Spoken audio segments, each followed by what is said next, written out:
Alright, so this video has been a few months in the making. Not making the video itself, but actually reading Punpun, right? I made it to chapter 120 something. And then I took an extended break for my mental health, to say the least. This story is so depressing, man. But yeah, usually with these type of videos with the title, Ayesome Punpun is not a 10 out of 10. You'd think it's one of those troll titles, but I genuinely mean it, right? So of course, as all good stories start, I got this recommendation from the one and only The Masked Man. So I was like, yeah, well, he recommended it. It's depression. I can read some gritty stuff, right? So I was like, yeah, let me read it. It'll be okay. It won't be that bad. Well, it was that bad. Like, it was depressing. And not bad in a good way, right? Like, it's bad in a good way, but also there's a notion I've seen about it that it's like really a 10 out of 10. So because I've seen the Anime Man recommend it, I've seen the Masked Man recommend it, two of my favorite YouTubers, if I do say so myself. So I went into it with very high expectations, as I do with recommendations like that. So shows like Berserk and Vagabond didn't really disappoint me in that aspect, because to be very honest, they're very close to 10 out of 10s, or 10 out of 10s if I do say so myself, right? But Inio Asano, the way the only gripe I have with Oyasumi Punpun, which I'll be talking about, I'll also be talking about the positives, but you're mainly here for the negatives because of the title. The main gripe I have is how he writes characters. The characters are like crazy. There are crazy moments that are good writing because it just fits the setting of Oyasumi Punpun, but then you have like crazy to the point where like it doesn't make sense. It's at the point in the story where I finished it, by the way, but it's at the point in the story where you realize that Pegasus, a literal raving madman that's preaching a cultish religion type thing in the story, is there, and characters still manage to seem crazier than Pegasus, right? But which also could be a good thing if you stretch it that way. Can be a good thing, right? Because it's showing that how someone who's literally insane is more sane than people who we perceive as normal in the world, right? So I've been reading a few stories, and a lot of them have a lot of religious type, what do you call that? Have a few takes on religion, and I grew up in a religious home, so obviously I participate in that somehow. And I've been reading these stories, and I just realized how crazy religion can sound to some people who aren't religious, right? But I'm not getting into that. That's a whole different kind of being. But I'm just putting it out there. It sounds really crazy. Like Pegasus sounds crazy as hell. And we see more and more people getting roped into his cult, basically. It's basically a cult because they tried mass Baba Bowie. So we're seeing that kind of character, and to be very honest, I seen a lot of people say they don't understand Pegasus and his role in the story. I do, but I don't at the same time. But I found this article, link will probably be in the description if I can find it again, of an interview with Inio Asano himself, and he was explaining Pegasus as like a protagonist in his own story. He wanted to get to the bleak moments of Punpun's life, right? So he made a whole new character with a whole new subplot going on the side to keep us engaged and not be bored with just watching, oh yeah, and today Punpun walked around the corner and stubbed his toe. His day was so bad, right? So he did that, and Pegasus was like his own protagonist in some shape or way, right? But what I got from it, which I appreciate his explanation of what Pegasus is, but again, stories are really up for interpretation in some aspects in what you got from the story.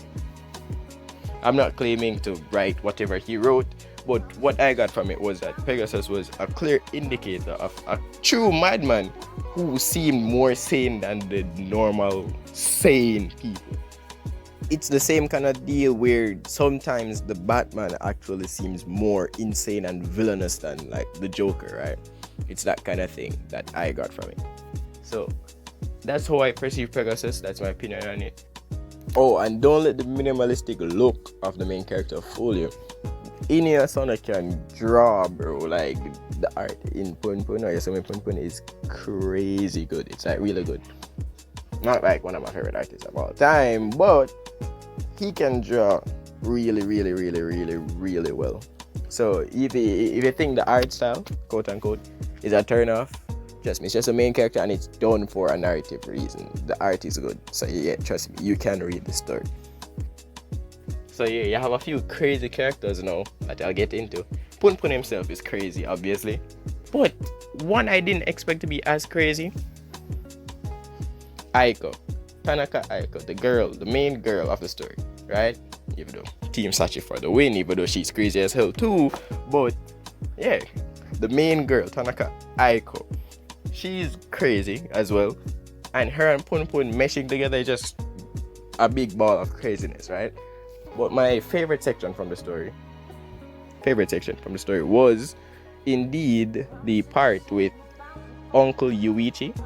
That's his name, I think his name is Yuichi, right? That's Punpun's uncle.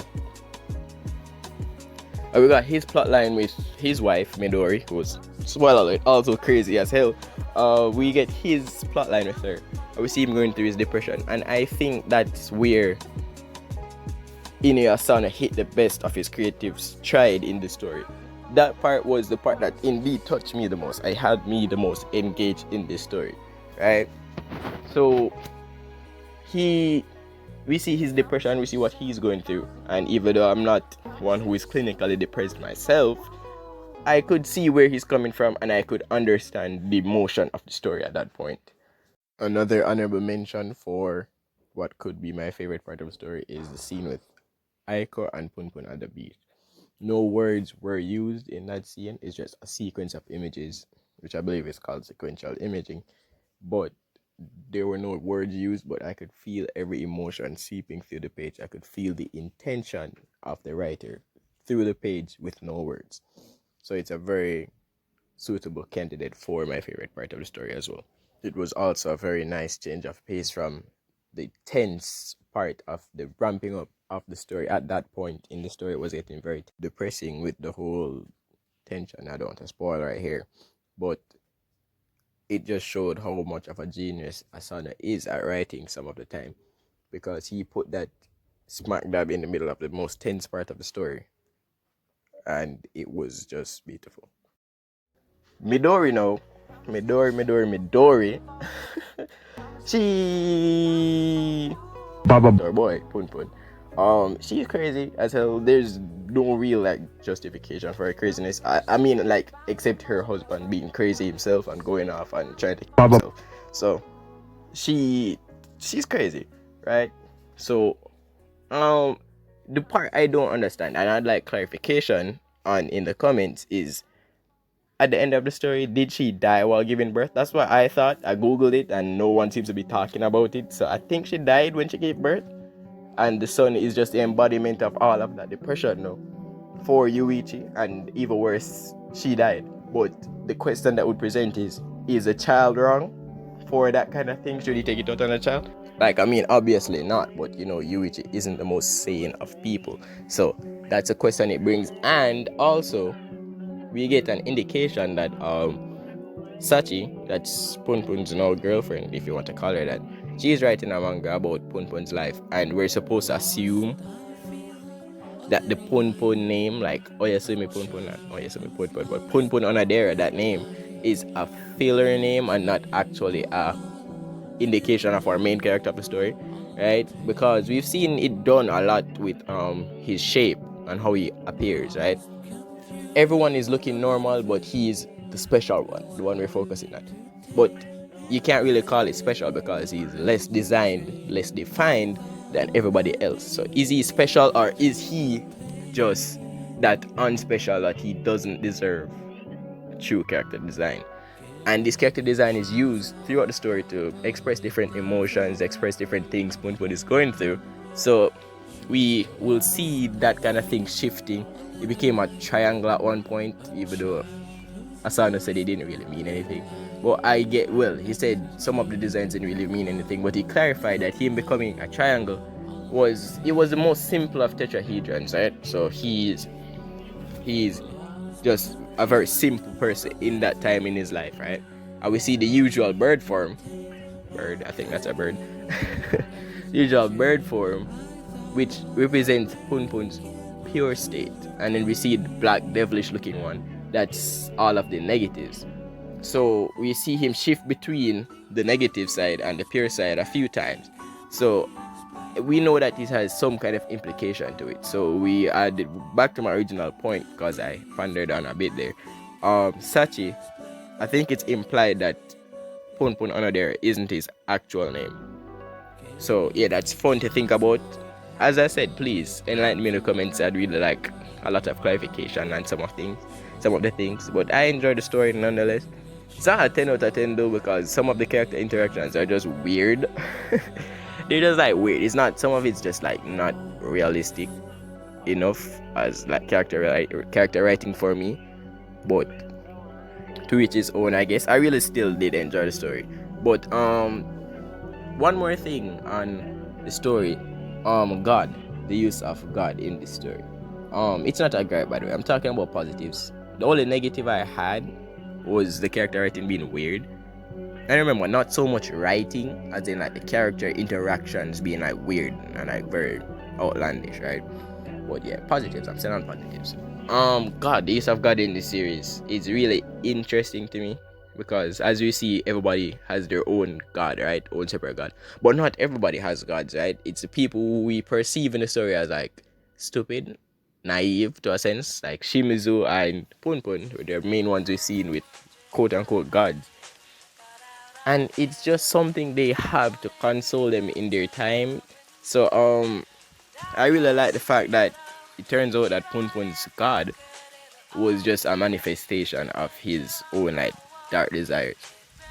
I found that cool in a sense. This section will contain heavy spoilers towards the ending especially, so you were warned. You can leave now if you haven't read it yet. Speaking of Punpun being crazy, earlier, this is like the weirdest and craziest scene from the manga that really like, it really serves no purpose. It could have been done in a better way in my opinion. But it's the scene where the guy in a convenience store littered, right? And Punpun stalked this guy all the way to his apartment complex. Have you ever seen the meme with like when Batman saves you from the Joker, but then asks you why you don't have on your mask, right? And you know, with how Batman is portrayed as like for justice, it's an exaggeration, of course. But like the meme is that Batman is going to Baba Bowie out of you for not having on your mask, right? Punpun pulls up. I'm Batman. Did you just litter? So I really get the purpose of the scene because the guy in the scene said it was literally spoon-fed to us. The guy said, are you just on some kind of self-righteous raid? I will understand that Punpun was like losing his mind at that point, right? Because he just killed some. But he'd be concerned about this guy just like littering, which is like not even really a crime if you think about it. But Punpun went full on Batman mode and full on abused this guy. It's really crazy. He could have really went about the whole self-righteous Punpun trying to be self-righteous thing in a different way. I don't think him going full on Batman and brutalizing that guy with like a wooden bat would be the correct way to do that. But it just, again, it's Iniesta Asano and he just writes crazy stuff, right?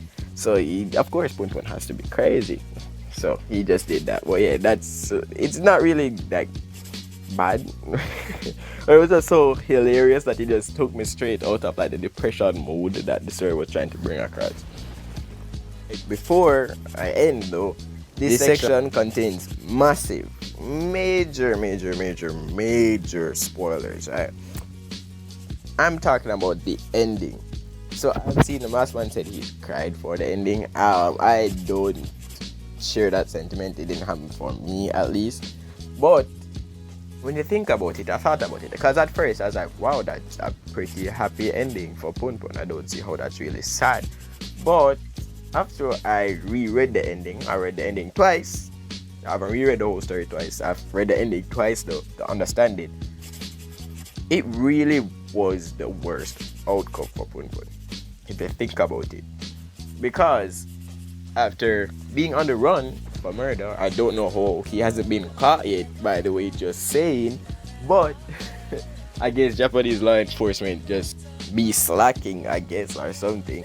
But it really was the worst outcome. The girl he's chased after his whole life, Aiko, and his life was basically ruined by, because she was really a main driving factor in Punpun's life, because he's the type of person that lets other people decide what he should do all the time. She herself, right? That's a lot of Baba boys already. But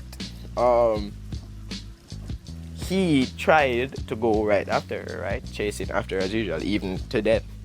He's getting ready to kill himself, which was the only way out for Punpun at that time, to be very honest. If you think about it, of course I could just give the message, live on, there's something to live for. I can do that, but in Punpun's eyes, that was the last option he had, the only way out. But he got saved by Sachi. Firstly, him and Sachi aren't really on good terms, weren't on good terms in the first place. And Sachi is just like outright crazy, and most of the time a very selfish person. But as I've said a lot in life, selfishness isn't always as bad as people make it out to be. But it's still pretty bad some of the times if it gets very extreme. So we see that she's been very controlling, but she's the one who comes and saves him, right? And then, if you think about it, he's raising a kid that's not his. He's raising a kid that's not his, which the type of person Punpun is, I don't think he'd really like doing that. But I guess that works. And he's surrounded by people, good people, I'm assuming. People who brought him through sometimes, the manager, the old manager, or whatever.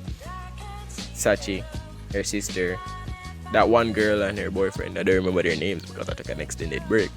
But he is living that kind of life now. And it really does seem like the only way out for him. Not the only way out, sorry. The worst outcome for him. And that's just after reading it twice. That's what I got from it. It's the worst outcome. He's living still. He doesn't want that. Living with Sachi of all people, crazy as hell. Raising a kid that's not his, which I doubt he would like doing. And surrounded by all these good people. And what he's gotten from being around good people is that eventually they'll be bad people, right? So I look at it as like the worst outcome. He also, one more thing, Sachi is writing her manga called Oyasumi Punpun. I think that's the same thing she's calling it. And about his life, which I don't really think he'd be comfortable doing, but he wouldn't have the guts to say like no to Sachi, right? Because you know the type of character Punpun is. He lives for other characters, not himself. So he has all this like bad stuff piled up on top of him, and he's just going to continue living that kind of dark life, which I hope his clinical depression gets treated. I really do. But yeah, it does seem like the worst outcome for him overall. I'm sure everyone here is supposed to know Anthony Fantano by now, especially if you're into hip-hop. You should have at least seen at least one of his reviews by now. So here's my Anthony Fantano style review of Oyasumi Punpun, and I'm feeling a light to decent 8. Alright, so that was my review of the infamous Oyasumi Punpun. So I have more reviews that is coming soon. I think this is the format I'm going to switch over to, the Anthony Fantano style. I really like that style. So I think I'll be sticking with this for now. Tell me if you like it or if you dislike it. But yeah, I had fun, if you can call it that, making this video. Yeah, I had an excuse to use minimal backgrounds and whatever, because it can be misinterpreted as symbolism.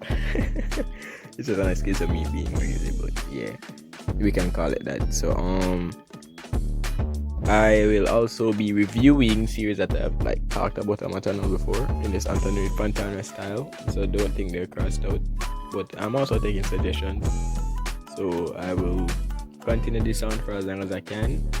More videos coming soon that are in the works, big ones too. But yeah, it's been your boy, and I'll see you next time.